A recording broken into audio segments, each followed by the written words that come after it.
그러면 박은정 의원님, 네, 질의해 주시기 바랍니다. 네, 법원행정처장님, 예, 지금 서울중앙지방법원 부장판사님의 구속 취소 결정 때문에 온 나라가 지금 혼란에 빠졌습니다. 법조도 그렇고요. 구속기간 산입에 관련된 명문 규정을 법원행정처장님도 잘 알고 계시죠? 규정 잘 알고 있습니다. 네, 그 규정 좀 올려주시겠어요? 그래서 이 사건은 윤석열 내란숙의 사건은 공수처에서 체포해서 체포영장에 의해서 체포했고 체포적부심을 거치고 그리고 영장이 청구되어서 구속되었고요. 그리고 중앙지방검찰청으로 이첩이 돼서 기소가 됐습니다.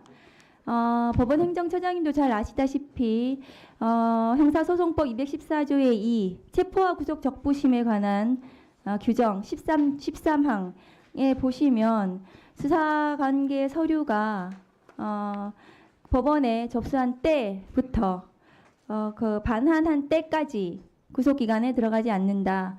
체포 시한 48시간에도 들어가지 않는다는 것이고 그 체포와 구속 적부심 이 기간에는 이 기간은 그러니까 구속기간 열흘 에 들어가지 않아서 이것이 더 추가해서 구속기간이 계산이 된다는 것은 대한민국 형사소송법 71년 동안 2,300명의 검사들이 그리고 법관들이 이 규정에 기해서 영장을 청구하고 발부하고 해왔습니다. 그런데 저기 이제 때로 되어 있는 것은 아마 지기현 판사님이 어떻게 해석했었는지 모르겠지만 저희는 제가 검사 24년 했는데 실무상 저 때도 시간으로 계산할 수도 있지만 저희도 일로 계산을 했었습니다. 그동안 아실 건데요. 그리고 구속 전 피의자 신문 201조의 2도 저기는 이제 날로 되어 있습니다. 그러니까 수사관계 서류가 법원에 접수한 날로부터 반환한 날까지 구속기간에 산입하지 않는다고 되어 있습니다. 행정처장님 맞습니까? 예, 그렇게 되어 있습니다. 예, 그러면 지기현 서울중앙지방법원 부장판사님은 어떻게 체포적부심에 걸린 이 시간이 저 구속기간 산입 그러니까 214조의 이 13항을 이 적용 대상이 되지 않는다. 체포와 구속은 다르다 이렇게 판단을 하셨더라고요. 14조의 이 13항이 있는데도 불구하고 저 법 조항을 위반한 겁니다. 저 버젓이 있지 않습니까, 행정처장님? 맞지 않습니까? 규정에는 그와 같이 적힌 바와 같습니다. 네. 규정에 있고 저 규정에 따라서 2,300명의 검사들이 체포적부심, 구속적부심이 구속기간에 산입하지 않는 것으로 구속기간을 계산해 왔습니다. 그런데 지기현 부장판사님은 어떻게 체포적부심 기간은 저기에 산입되지 않는다는 규정이 적용되지 않는다는 어디에 듣도 보도 못한 자기만의 형사소송법이 있는지 모르겠습니다. 그래서 이 혼란이 발생을 한 거고요. 이런 자의적인 법관의 법 해석 때문에 국민을 향해 총뿌리를 겨눈 윤석열 내란숙의 피고인이 구속취소 결정이 났습니다. 이것은 유대인을 학살한 나치 시대에도 법관들이 법에 따라 했습니다. 법에 따라서 나치 유대인 학살을 했거든요.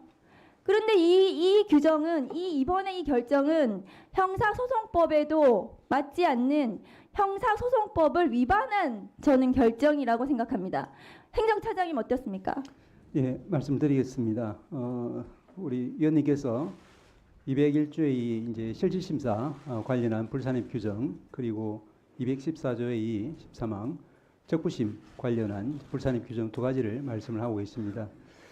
일단 이 두 가지 모두에 대해서 재판 상황이기 때문에 저희가 이제 직접적으로 말씀드리기는 어려운 점이 있다는 것을 전제로 말씀을 드리면은 이 부분에 대해서는 이제 저희들도 이제 살펴본 결과 현재까지 확립된 법률의 규정이나 판례는 존재를 하지는 않습니다. 다만 이제 경위를 저희들이 쭉 보기로는 먼저 실질심사 즉 201조의 실질심사 관련해서는 지금 실무에서는 아마 이제 예를 들면은 당일 23시에 접수가 되고 그 다음 날 이제 새벽 1, 2시에 이렇게 발부된 그런 경우에도 이와 같이 날로 계산해서 이틀을 이제 피고인에게 불리하게 이렇게 구속기간 산입한다는 것은 문제점을 좀 가지고 있는 것 같습니다. 문제의식은 인정을 하지만 법에 난로되어 있습니다. 법에 난로되어 있는 것을 바꾸시려면 국회의원 하셔야 돼요. 국회의원에 대해서 시간으로 바꾸시면 됩니다. 제가 말씀을 맞으신 법에 난로되어 있기 때문에 난로 계산을 해왔고 지난 71년 동안 2,300명의 검사들, 경찰들이 난로 계산을 했습니다. 법관들도 그렇게 했습니다. 다음 거 보여주시죠. 그렇게 해서 검찰 실무 관행상 그동안의 법, 형사소송법에 따른 적용을 하면 구속기간은 날로 계산했을 때 그리고 체포적부심을 정말로 시간으로 계산을 했다 하더라도 그렇게 계산을 했더라도 구속 만료 시점은 28일이 됩니다. 28일 10시 32분이 됩니다. 그런데 지기현 부장판사님의 계산에 따라서 계산을 하면 그 밑에 표를 보시면 구속 만기가 체포적부심 기간을 당연히 산입하지 않아야 됩니다. 형사소송법 214조의 23항을 적용해야 되기 때문에. 그런데 지기현 부장판사님은 이 214조의 23항을 적용하지 않고 체포적부심을 그냥 맘대로 드러냈습니다. 체포적부심 기간을 적용을 해야 하는데도 불구하고 어떤 근거도 없이 저걸 드러내서 자기 맘대로 26일 9시 7분이라고 하고 있습니다. 검찰에서 26일 오후 6시 52분에 기소를 했습니다. 그러면 둘 다 구속적부심, 그러니까 구속전 피의자 신문과 체포적부심 기간을 적용을 하면 이 사건의 구속 만기는 26일 오후 7시 39분이 됩니다. 이 사건은 명백하게 형사소송법상 모든 것을 시로 계산하더라도 구속기간이 만료되지가 않고 그동안 71년 동안 형사소송법에 그것이 아마 법원에서의 최종적인 해석이었을 텐데요. 그것에 따라서 기소를 했다 하더라도 28일이기 때문에 구속 취소 결정은 명백히 잘못되었습니다.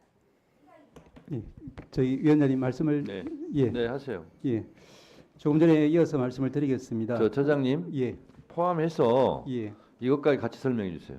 형사소송법 제66조 기간의 계산. 예.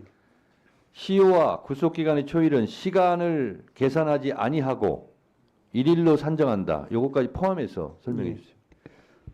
먼저 말씀드린 것처럼 이제 실질심사 기간 불산입 관련해서는 학설에서는 이제 주석서에서는 이제 실무와 같이 실무의 통상의 견해는 이제 우리가 확립된 판례는 없긴 하지만 이제 말씀하신 것처럼 이제 날을 기준으로 하는 경우가 많은 것 같긴 합니다.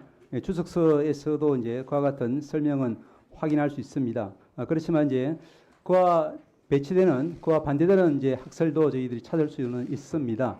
그 이유는 기본적으로 이제 97년도 우리가 피의자 신청주의에 입각한 이제 영장 임의적 실질 심사가 형소법에 도입되었다가 2007년도에 필요적 실질 심사로 바뀌면서 그럼에도 불구하고 97년도에 도입되었던 이제 그 불산입 규정이 그대로 존치되는 것이 이제 좀 위헌적이다라는 그런 학자들의 지적이 있습니다. 그래서 이제 이와 같은 이제 그 규정, 불산입 규정은 위헌적일 뿐 아니라 그것이 이제 입법적으로도 개정이 되어야 되고 그렇지 않다 하더라도 현행법 하에서도 이제 학설들 중에는 법 개정 전에도 날이 아니라 실제로 소요된 시간만을 제외하는 것이 그 올바른 합헌적인 해석 방안이다. 이와 같은 견해로 주장하는 교수님들도 계십니다. 그래서 이제 이 부분에 대해서는 이제 그 현재 판례가 존재하지 않는 상황하에서는 이제 상급심 판단을 통해서 정리될 재판 사항이라는 것이 이제 저희들의 기본적인 사항입니다. 또 한편으로 이제 고려해야 될 부분은 이와 같이 이제 그 영장 서류가 법원에 제출되어 있는 동안 이제 그 구속기간이 불산입되지 않도록 한 그 취지는 영장 관련 서류, 즉 수사 서류가 검찰에서 법원으로 넘어감에 따라서 수사기관이 수사를 할 수 없게 되는 그 이제 불합리를 구제하기 위한 규정으로 설명이 되어 있습니다. 그런데 말씀드린 것처럼 이것이 이제 필요적 실질 심사 도입하에서는 이제 위헌적인 소지가 많다는 지적과 함께 또한 이제 현재 형사전자소송이 도입되면은 이 부분은 반드시 시정되어야 한다. 그런 취지의 결론이 저희들 이제 그 사법정책연구원 발간한 그런 책자에도 나와 있습니다. 그리고 이제 재판부에서는 아마 이제 그 실무와 다소 결을 달리하는 판단을 한 것 같지만 그렇지만 이제 실무 아까 말씀드린 것처럼 학설의 여러 견해 중에 절차적으로 가장 엄격한 그런 입장을 채택한 것으로 판단이 됩니다. 그리고 이제 잘 아시다시피 그 작년 연말 무렵에 그 별건 구속, 즉 이제 당해 사건으로 구속되지 않고 다른 사건으로 구속되어 있다거나 또는 다른 사건으로 이미 확정 판결을 받고 수용 중인 피고인에게 대해서도 그 피고인은 이제 필요적 국선 사유로 보아야 한다는 취지에서 종전의 실무례와 또 판례 해석론을 바꾸고 전원합의체에서 변경된 판례를 선고한 바가 있고 또한 마찬가지로 이제 그 전자정보 매체, 즉 컴퓨터라든지 스마트폰이라든지 이런 부분에 대해서 이제 피의자의 참여권 보장되어야 한다든지 그 부분이 더 나아가서 실질적인 피합수자에게까지 정답. 보장되어야 한다는 취지로 판례 법원 행정처장님, 예, 지금 처장님 설명을 들으면 예. 국민들이 더 혼란스럽고 헷갈릴 것 같아요. 그래서 제가 지정을 해서 알아듣기 쉽게 제가 말씀드리겠습니다. 형사소송법 66조 1항은 시간을 계산하지 아니하고 일일로 산정해라. 시간으로 계산하지 말라는 거고요. 구속적 부심은 날부터 날까지 계산하라는 거고요. 그렇죠? 나와 있죠, 이게. 그 규정은 그대로 있습니다. 네. 예. 이 규정대로 안 한 거고요. 또 하나. 자, 법관이 법과 양심에 따라 판결하라는 것은 법을 창조해서 판결하라는 뜻은 아니죠. 그렇습니다. 입법사항은 국회에서 하는 거죠. 그렇습니다. 근데 왜 법을 창조합니까? 다만 저희들은 가능한 자, 현재 그리고요. 법관이 무오류는 아니죠. 그렇습니다. 잘못했을 경우는 잘못함을 인정하고 바로 잡아야 되겠죠. 그 말씀 맞습니다. 맞죠? 그 지부장 판사가 한 것이 무오류입니까? 말씀드린 것처럼 오류가 없습니까? 아니 그 말만 답변을 하세요. 저희들 보기에는 여러 가지 이제 학설의 가능한 이론들 중에서 가장 그리고요. 절차적으로 엄격한 입장을 처장님. 취했다라고 보고 있습니다. 처장님. 예, 그리고 어제 대검에서 뭐라고 그랬냐면 시를 이렇게 계산하니까 너무 혼란스러우니까 날로 계산해라. 대검에 또 이렇게 지침을 일선에 내렸어요. 뭡니까 그러면? 윤석열만 시로 계산해서 석방 탈옥시키고 지금부터는 그거 끝났으니까 이제 날부터 계산해. 대검에서 그렇게 하면 법원에서도 아니 왜 윤석열은 시로 계산했는데 또 왜 이걸 날로 계산하라고 하냐? 라는 말은 왜 법원에서 안 합니까? 말씀드린 것처럼 종전에는 이 부분이 이제 그러면 시로 계산한 게 맞으면 지금까지 날로 계산했던 것이 다 불법이고 또 대검에서 날로 계산해라. 그러면 앞으로 이루어질 것도 다 불법 아닙니까? 법원 그 지부장 판사의 판결에 의하면. 말씀드린 것처럼 이제 그 기존의 저희들 법률의 해석은 가능하면 이제 사회 발전 방향에 따라서 또 인권 보장적인 그런 방향으로 계속 변화해 가고 있는 것 같습니다. 지금 이 이제 결정이 상급심에서 그대로 유지될지 어떨지는 이제 전혀 알 수는 없는 상황이고 판단을 받아봐야 될 상황이라는 데는 저희들도 그러면 지부장 동의합니다만 판사는 상급심의 판결을 받아보라고 했는데 심우정 검찰총장이 그런 즉시 항고를 하지 않고 그러면 법원을 곤란하게 만든 겁니까? 저희들이 알기로는 이제 그 부분은 뭐 검찰의 영역이고 아직까지는 기간이 남아 있는 것으로 알고 있습니다. 저는 아무리 법원이라 할지라도 이 부분은 잘못됐습니다. 바로 잡아야 되겠습니다. 저는 그렇게 말하는 것이 용기가 있는 거지 법관은 무의료라는 식으로 그러면서 계속 알듯 말듯한 이런 모습으로 설명하는 것은 대단히 부적절하다고 생각합니다. 기본적으로 재판 사항이라서 저희들이 말씀드리는데 한계가 있고 또 아까 말씀드린 바와 같은 취지에서 그와 같은 여러 가지 견해 중에 하나를 취한 아니 것으로 형사소송법 66조에 나와 있잖아요. 시로 계산하지 말라고. 예, 그 부분 역시 그리고 이제 구속적부심도 날로부터 날로 계산해라 나와 있잖아요. 법관은 왜 이 법을 안 지키는 거예요? 형사소송의 모든 절차는 이제 해석상 여러 가지 견해가 있을 때는 이제 인권 이렇게 보장적인- 혼란스럽게 만들어 놓고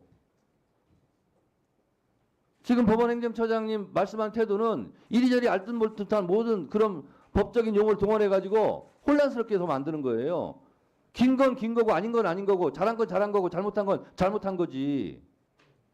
왜 그렇게 답변하세요? 김기표 의원님 질문하세요. 질의하세요. 위원장님도 발언기회를 갖고 하셔야지. 시간을 너무 많이 자, 진행하세요. 끌어요. 안녕하세요. 끼어들면서 경기- 끼어든다.